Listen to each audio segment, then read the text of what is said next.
Assalamualaikum warahmatullahi wabarakatuh. Perkenalkan saya Wiwi Sulasti Soleh. Saya sebagai pengawas sekolah di Distipora Kabupaten Cianjur. Saya akan berbagi tentang strategi pendampingan cara membuat bukti karya jenis video di PMM. Selamat menyaksikan.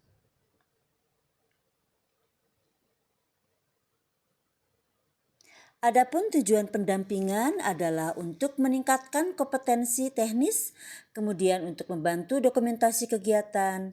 Yang ketiga, mengasah keterampilan, kemudian menyediakan bukti konkret, serta mengoptimalkan teknologi. Indonesia, tanah airku, tanah tumpah di sanalah aku berdiri, jadi pandu hidupku. Indonesia kebangsaanku, bangsa dan tanah airku. Marilah kita berseru, Indonesia bersatu. Bismillahirrahmanirrahim. Baik Bapak Ibu, kita lanjut saja. Kenapa saya mengadakan acara ini? Sebetulnya acaranya adalah ini, yaitu workshop pendampingan membuat video bukti karya di PM hasil temuan kemarin percepatan BBPMP Jabar Beraksi, ya. Tapi karena ada permintaan, jadi insya Allah sekarang ada 2 materi dengan membedah CPTP dan insya Allah ada modul ajar. Baik Bapak Ibu, saya akan menguraikan dulu hasil temuan saat pendampingan yang telah dilakukan di sekolah-sekolah binaan terkait bukti karya yang berasal dari berbagai faktor. Yang pertama adalah kurangnya sosialisasi dan pelatihan. Jadi tidak semua guru mendapatkan pelatihan yang cukup tentang pentingnya bukti karya, betul tidak Bapak Ibu? Ya. Jadi kemarin itu banyak yang persentasenya rendah. Ya, jadi jika sekolah atau instansi pendidikan tidak memberikan arahan atau sosialisasi yang baik mengenai manfaatnya, guru mungkin tidak sadar dan tidak paham bagaimana bukti karya bisa meningkatkan profesionalisme mereka. Kemudian beban kerja yang tinggi, tadi sudah dijelaskan sama Bu KS Bella, bahwa guru seringkali dibebani dengan tanggung jawab mengajar, administrasi, dan tugas tambahan lainnya. Hal ini membuat guru merasa tidak punya cukup waktu atau energi untuk memikirkan pembuatan bukti karya. Sebagian guru juga mungkin melihatnya sebagai beban tambahan, bukan sebagai alat untuk pengembangan karir. Betul tidak? Ya. Jadi sebelum kita memulai, kita persamakan dulu persepsi. Terus kemudian kurangnya pemahaman tentang tujuan dan fungsi dari bukti karya ini. Jadi bukti karya hanyalah formalitas administratif tanpa mengetahui bagaimana itu dapat membantu mereka dalam evaluasi diri, kenaikan pangkat, ataupun peningkatan kualitas mengajar. Kemudian kurangnya dukungan institusi, misalkan institusi pendidikan atau manajemen sekolah yang tidak menyediakan fasilitas, arahan, atau dukungan yang memadai untuk membuat pembuatan bukti karya yang dapat menyebabkan guru tidak memahami pentingnya hal ini. Kemudian tidak terbiasa dengan dokumentasi karya.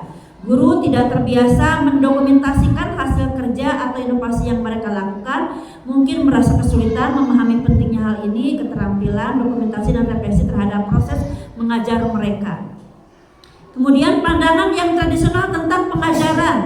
Guru yang masih memegang pandangan bahwa mengajar adalah aktivitas rutin sehari-hari, mungkin merasa tidak perlu mendokumentasikan atau merefleksikan proses pengajaran mereka dalam bentuk bukti karya. Jadi ada mengajar, melakukan kebiasaan, tapi kadang itu diabaikan, ya. Padahal zaman sekarang, zaman digital, itu sangat diperlukan. Kemudian kurangnya motivasi atau insentif. Jadi jika guru tidak melihat adanya manfaat langsung dari membuat bukti karya, misalkan terkait kenaikan pangkat, sertifikasi, atau apresiasi, maka mereka tidak menjadi kurang termotivasi untuk membuatnya. Jadi itu ya hasil temuan yang saya bedah dari 10 pendampingan saat pelaporan BPPMP Jabar Beraksi.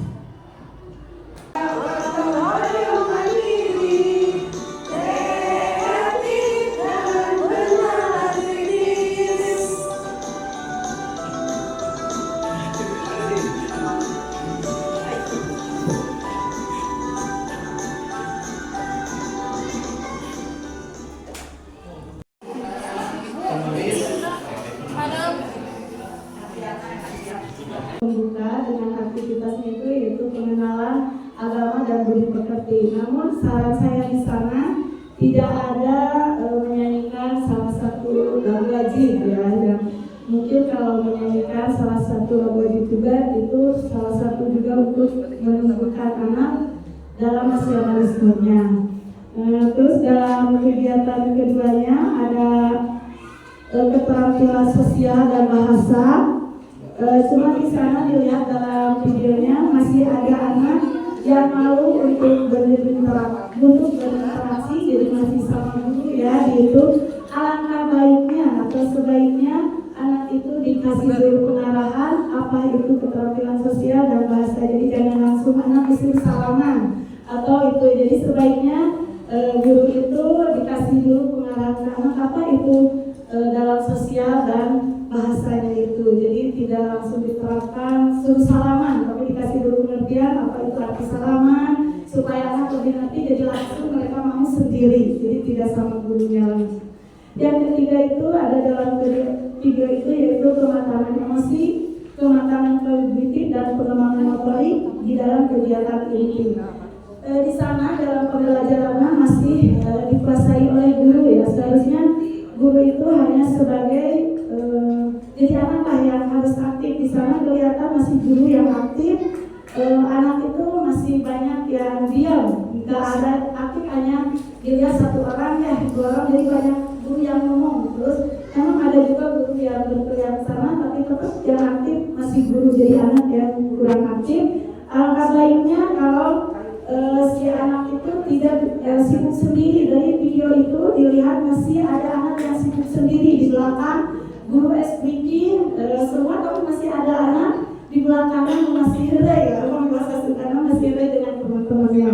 Jadi sebaiknya pembelajaran diterapkan lagi ke murid, jadi jangan guru yang menguasainya sehingga anak tidak sibuk sendiri di belakang. Yang keempatnya itu dalam penggunaan media, mungkin di sini saya lihat hanya menggunakan video dalam speaking ya. Alangkah baiknya kalau ada media yang lebih menarik supaya anak itu dalam pembelajarannya itu tidak seperti tadi sibuk sendiri di belakang. Jadi dengan media yang lebih baik atau lebih menarik, anak tidak akan jenuh dalam pembelajarannya. Dalam kegiatan penutup di sini tidak ada, hanya speaking saja. Tadi dilihat saya oleh hanya speaking. Alangkah baiknya sarannya itu kalau penutup itu kita ada juga doa lagi ya.